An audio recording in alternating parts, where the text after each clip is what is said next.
কলকাতা মাউরালপুলে সেনার ট্রাক দুর্ঘটনার কবলে, নিয়ন্ত্রণ হারিয়ে উল্টো দিকের লেনে আছড়ে পড়ল ঘাতক যান, আহত 2 জওয়ান।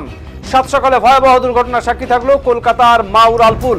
সোমবার রাতের বৃষ্টি ভেজা রাস্তায় নিয়ন্ত্রণ হারিয়ে দুর্ঘটনার কবলে পড়ল সেনাবাহিনীর একটি ট্রাক। সায়েন্স সিটি থেকে পার্ক সার্কাসের দিকে যাওয়ার সময় হঠাৎই নিয়ন্ত্রণ হারায় ট্রাকটি এবং ডিভাইডার টপকে উড়ালপুলের উল্টো দিকের লেনে চলে যায়। ঘটনাটি ঘটেছে মাউরালপুল সায়েন্স সিটি থেকে পার্ক সার্কাস অভিমুখী প্রান্ত। মঙ্গলবার ভোরে বৃষ্টির আবহে এই ঘটনা ঘটেছে বলে জানা গিয়েছে। ট্রাকে থাকা 3 জন জওয়ানের মধ্যে 2 জন আহত হয়েছেন। পুলিশ আহত সেনাদের উদ্ধার করে নিকটবর্তী হাসপাতালে নিয়ে যান। আবহাওয়া দপ্তরের পূর্বাভাস অনুযায়ী সোমবার রাত থেকেই কলকাতা ও সংলগ্ন জেলাগুলিতে বৃষ্টি শুরু হয়।